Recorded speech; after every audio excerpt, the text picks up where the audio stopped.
Morning, everyone. I'm Ben. I'm part of the church here at Ebby, and this morning we're going to be continuing our series from the book of John in the run up to Easter. And in particular, this morning we'll be looking at John chapter 19. In previous weeks, we've had one-line topics like feet and grapes, and now this morning I get to do death. So we're going to be looking at the death of Jesus. And it's quite important to note that this is part 3 of a 4-part series, so not the end, you'll notice. Now, partly just because I know everyone hates spoilers, I really don't want us to just skip to the end this morning. Even though we know this isn't the end, I don't want us to jump ahead and try and get to the end prematurely. I think in general, we're often in too much of a rush when it comes to stories to get to the ending, to find the point and go, oh, yeah, I've got that one now, I've understood that story. And even more so, I think that's a risk when we're dealing with a story that feels very familiar, when it's one that feels like we've heard it all before, which may well be a risk for the Jesus story.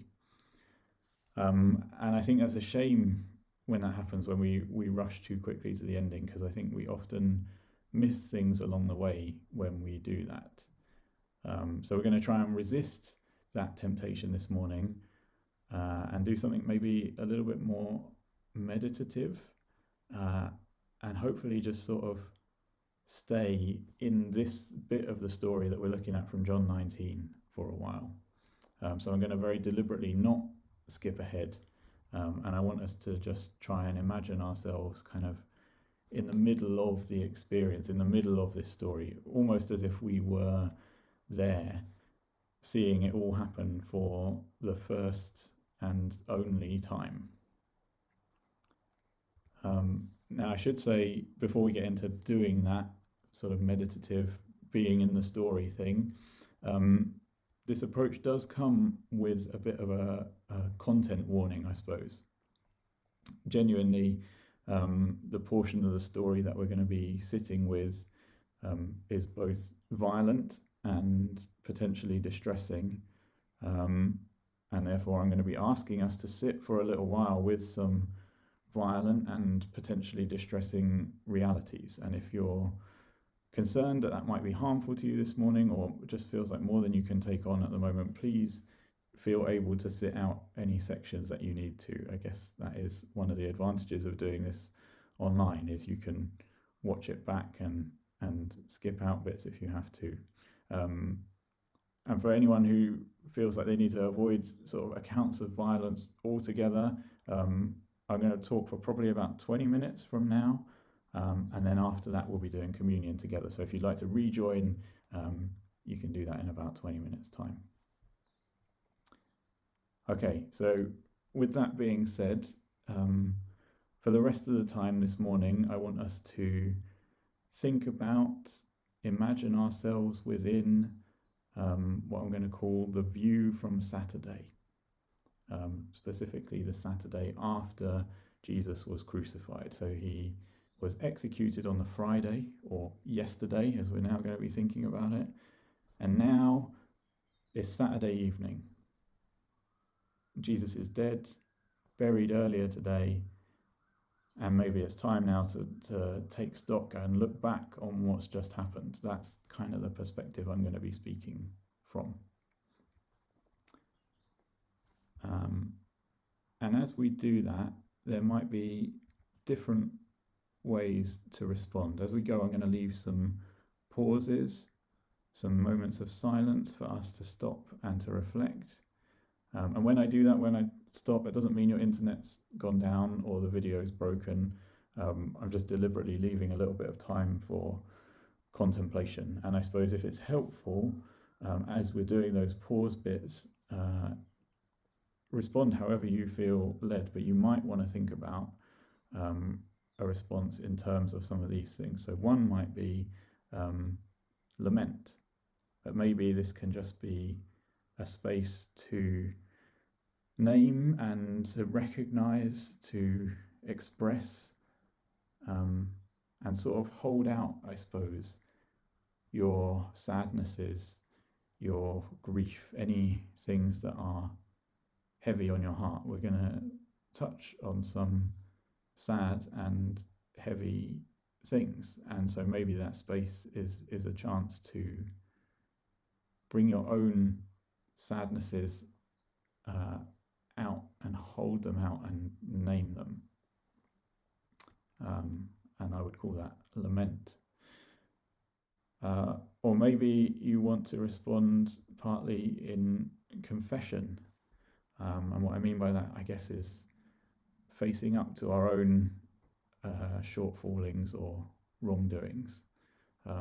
It might be that there are things that we touch on that you sort of recognize in yourself, or maybe just in a tiny way, maybe you just see the potential for them to be there in yourself, or you can just see how there could be a germ of an idea there that, could maybe exist in you. And so it might be that part of what you want to do with that response space is you might be wanting to say sorry for those things, basically. Or it might be that part of how you want to respond is what I'm calling like Jean. There probably is a proper word for this, but I think this is the best summary of it I've got. Jean, for anyone who doesn't know, was a wonderful, unique member of Ebby who passed away not all that long ago. And one of the many things that I loved about Jean was the way she would gleefully and enthusiastically answer a rhetorical question. We all know what a rhetorical question is, right? So you'd be stood up the front saying, rhetorically, and what can we ever do to change that? And you're all set to leave your dramatic pause, and then Jean would just chime in from the third row and just shout out and go, pray, you can pray. That's brilliant, and I genuinely love it every time. I guess the point is there might be things that feel like a question that you already have an answer to.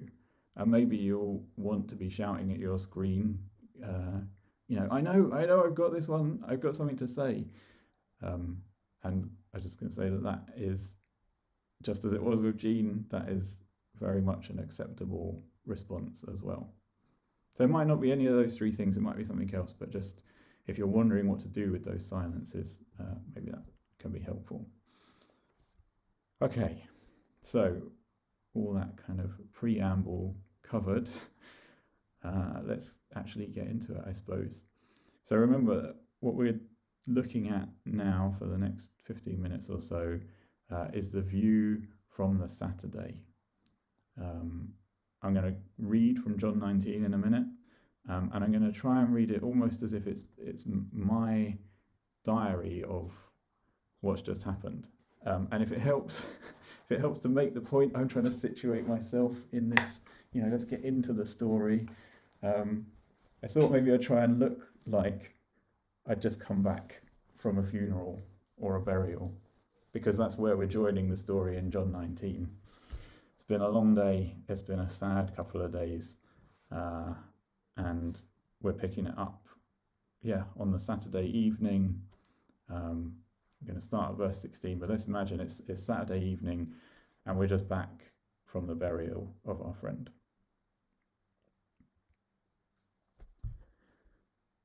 So Pilate handed Jesus over to be crucified. So the soldiers took charge of Jesus, and then carrying his own cross, he went out to the place of the skull, Golgotha. And there they crucified him, and with him two others, one on each side, and Jesus in the middle.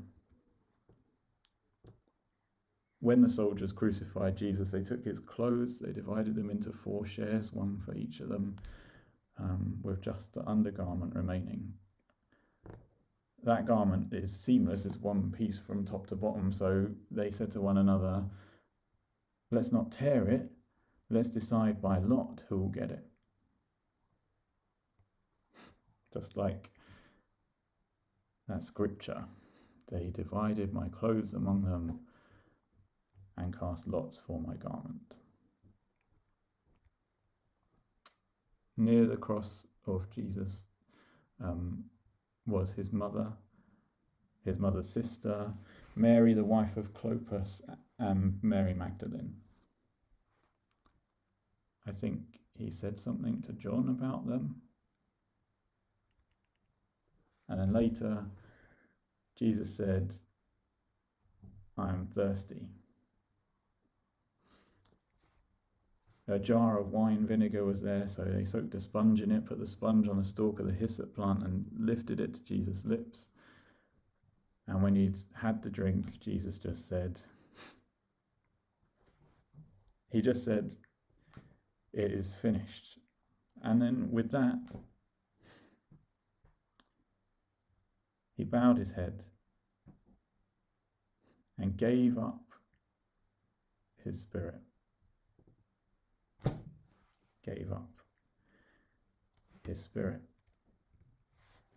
Now that's the day of preparation. Today is the special Sabbath. Because the leaders didn't want the bodies left on the crosses during the Sabbath, they asked Pilate to have the legs broken and the bodies taken down. So soldiers came and broke the legs of the first man who'd been crucified with Jesus, and then those of the other. But when they came to Jesus and found that he was already dead, they didn't break his legs. Instead, one of the soldiers pierced Jesus' side with a spear, and there was a sudden flow of blood and water.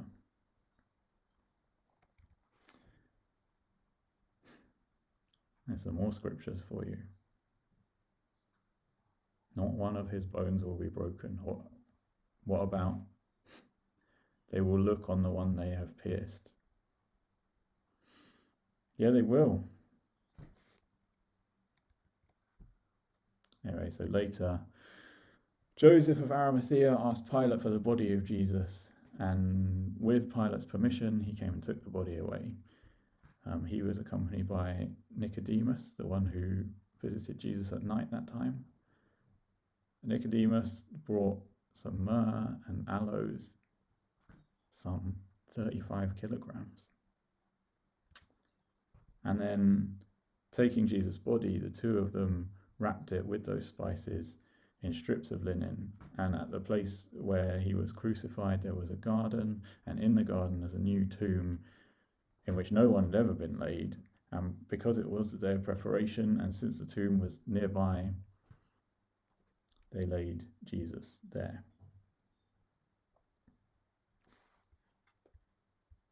And so here we are.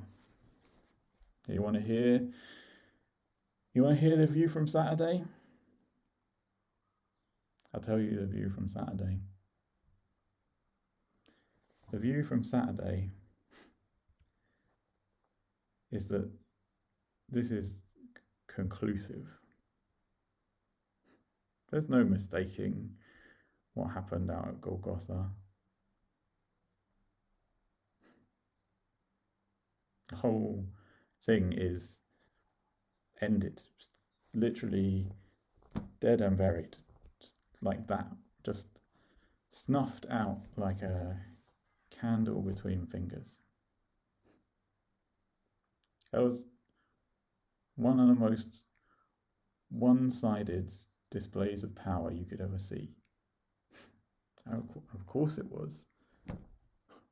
What, an upstart preacher from a no-mark town with a handful of fishermen for his backup, trying to say Caesar's not in charge, and taking on the whole of imperial Rome. They executed him like it was a game to them. That's it.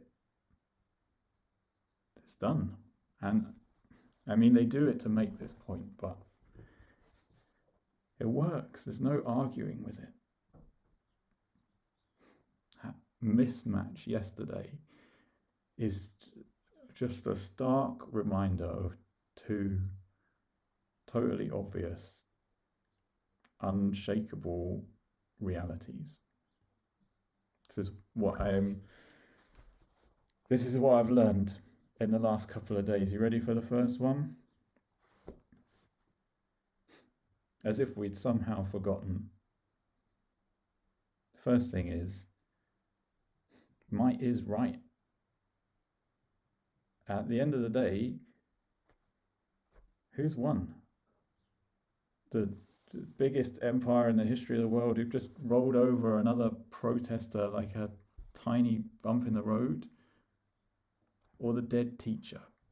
I mean, it doesn't matter what case you're making, there's no arguing with that kind of might. They can just end you. But we already know this. The world works just like it looks like it works. Of course it does. How are we overcomplicating that? If you've got the soldiers and you've got the land and you've got the weapons and you are the emperor, of course you can just do whatever you want. Who's going to stop you? There's no surprises. There's no lasting change. At the first sign of anything doing anything is going to get squashed down and snuffed out just like it did yesterday. So the rich get richer and the strong get stronger, and if you're bigger than the next guy, you can take what you like from them and call it glory, and the world's going to approve. It works exactly like it looks like it works. So I guess the one relief of that is at least now we know that. Obviously it would be just foolish to follow any other framework. We know might is right. I just saw it writ large in blood and bones yesterday. So why are we even thinking of trying to operate on any other basis? You've got to take it from them before they take it from you. What choice is there? How else could it possibly be? The view from Saturday is that might is right.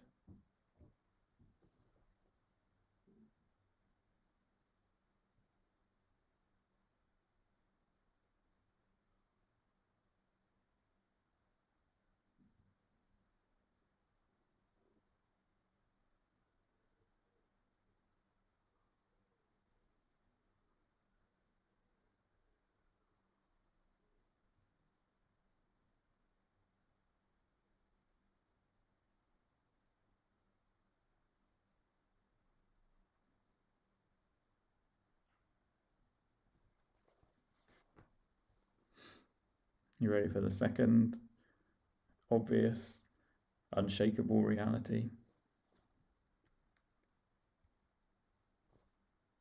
Same thing.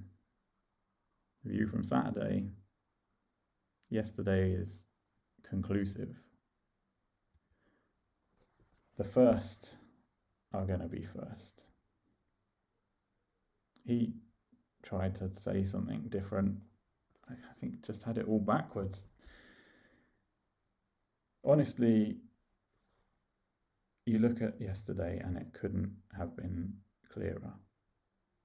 The first are going to be first. The last are going to stay last. Same story. The world works exactly like it looks like it works. Of course, the first are going to be first and the last are going to be last. How else could it possibly be? The first have got all the advantages, the last don't have any. Why would you put yourself at a disadvantage? Why would you choose to rule yourself out from being at the front of the pack? The world just works like it looks like it works. It's the same thing. Obviously, when you see it that clearly, it would be foolish to follow any other framework. We know the first are going to be first. We saw it writ large in blood and bones yesterday. So why would we even think of trying to work on any other basis? First shall be first. So you've got to look after number one. That's what I'm taking from this.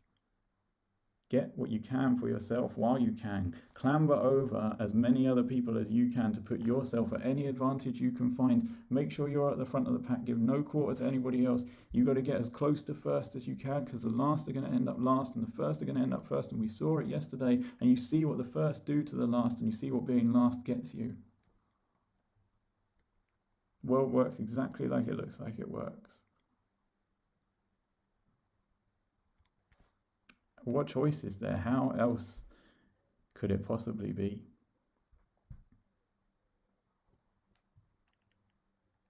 A view from Saturday is the first shall be first and the last shall stay last. So make sure you look after number one.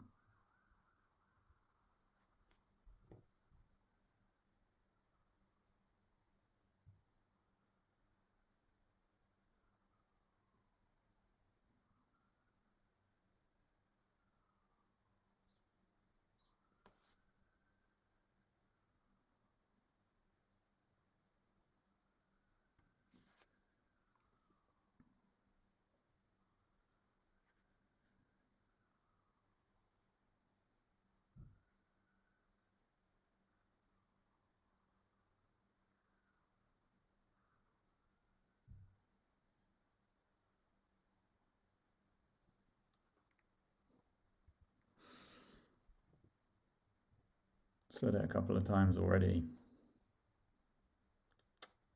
Friday was conclusive. Couldn't have been clearer. World works just like it looks like it works. Might is right. And the firsts are going to stay first. And they do it as a show, and it's going to work. That cross is burned into the mind of everybody who was there yesterday, and it's gonna stay like that. That empire's not going anywhere, and people are still going to be talking about that cross 70, 100, 500 years from now. It's going to be something you put on your wall or tell your kids about. You're going to say it's going to be a warning, like when they used to put heads on spikes to do it outside the city, out the front of the city, so anybody coming close is going to know this is a warning. This is what happens if you mess with the powerful. This is what happens if you try and change the status quo. This is what happens to those who cross the empire. And people are going to be telling their kids about this, saying, that's exactly why you don't do it. That cross is going to stand as a warning and as a reminder. I'm never going to forget it. Who's got the power? No clearer marker of where the power was. I mean, what choice is there? We know that's the way the world works. How else could it possibly be?